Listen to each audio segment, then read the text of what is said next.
Hi, and welcome to another episode of Emerald Isle Vacation Home Specialist. I am your host, Dennis Richkovsky. Some of you recognize me as the co-owner of Flip Flops Donuts, and some of you know me as your broker of real estate, who specializes in waterfront and waterview properties along the Crystal Coast, especially on boat banks and in my town of Emerald Isle, North Carolina.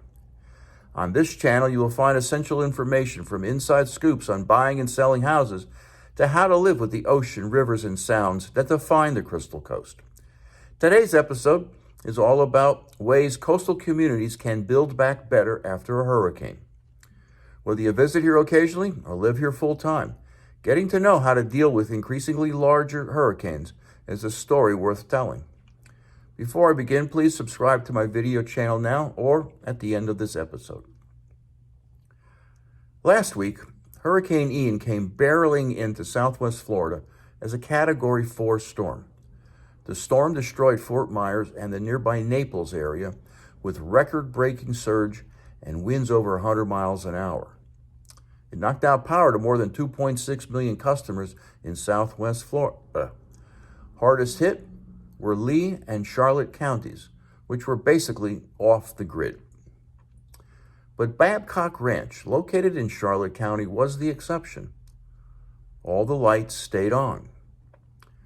What makes life so different for the roughly 4,600 residents residing in an area among those hardest hit by the storm? It was the culture. Built on the basis of sustainability for a future of survival, Babcock Ranch calls itself America's first solar-powered town. Its solar farm, made up of 700,000 individual panels, generates more electricity than the 2,000-home neighborhood uses. All of the buildings and structures in the community are developed to withstand winds of up to 145 miles an hour. The streets in this neighborhood were designed to flood so homes don't.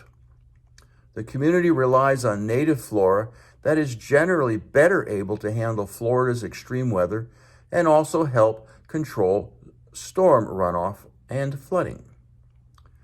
Power and internet lines are buried to avoid wind damage. To be sure, Babcock Ranch rests on ground at least 25 feet or more above sea level, which the town says is beyond the reach of coastal storm surge.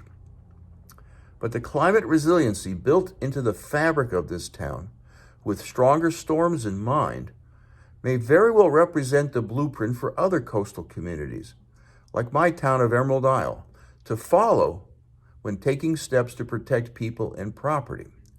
Here are 3 components of that blueprint. First way to build back smarter is to rebuild according to current building codes and to enforce those codes. Modernized building codes often require structures to be built to withstand forceful winds, with hurricane impact windows that can stand up to flying debris and with roofs that are secured tightly to prevent them from being peeled off by the strongest gusts. Codes can also be used to require that new or renovated homes be elevated higher off the ground and to ensure that electrical systems and generators are protected by waterproof paneling and placed above basement or ground level. Impractical, you say? Well, all journeys begin with a single step, and that single step could be to require that all homes, before they go on the market, be brought up to current building codes, or simply level them and be sold as improved land. It's a thought. The second way is less controversial and is already employed in Emerald Isle. There are 2 practical ways to protect our coast from erosion caused by damaging winds and storm surge. The first is to follow New Jersey's lead and erect so-called gray infrastructure, things like dams, levees, floodgates, and seawalls. Gray structures may work in the short term, but as my friend Orrin Pilkey has demonstrated countless times, they can and do worsen coastal resiliency in the long run. Better to plant so-called green defenses such as wetlands and oyster reefs. These green or nature-based solutions are living and breathing, giving them the flexibility to respond to extreme weather events in a way that artificial structures cannot.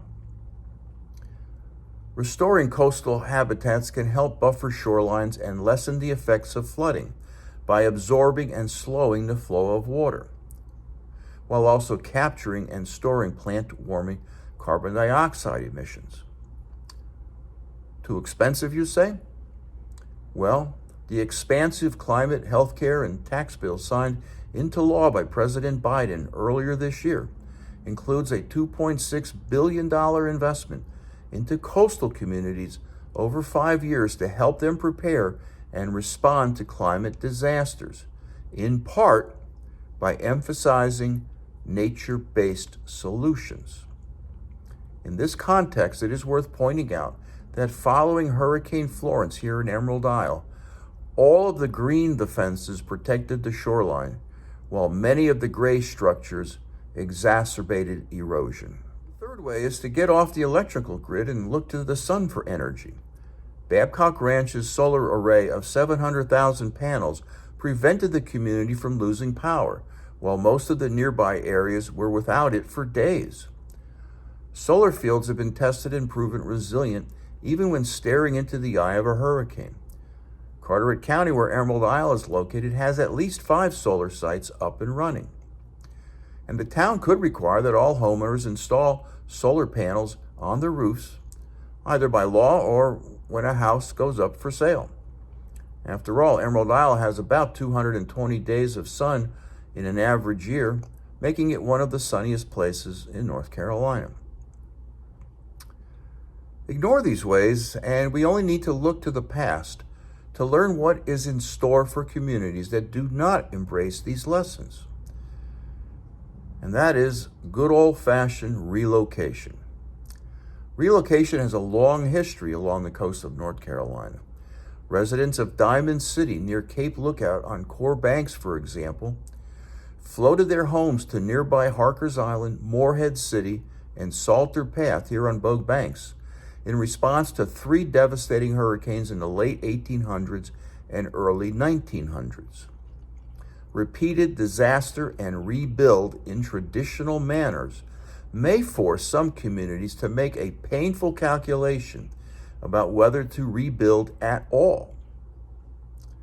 To learn more about coastal community rebuilding efforts, subscribe to my newsletter by texting your email address to 919-308-2292, or sign up for my blog on my website, www.eihomesforsale.com, and subscribe to Emerald Isle Vacation Home Specialist on YouTube at the end of this video. Stay well and stay safe. So come on down, please subscribe to my channel below, and definitely return next week to this same bat channel at the same bat time of 9 a.m. on Thursday for another episode of Emerald Isle Vacation Home Specialist.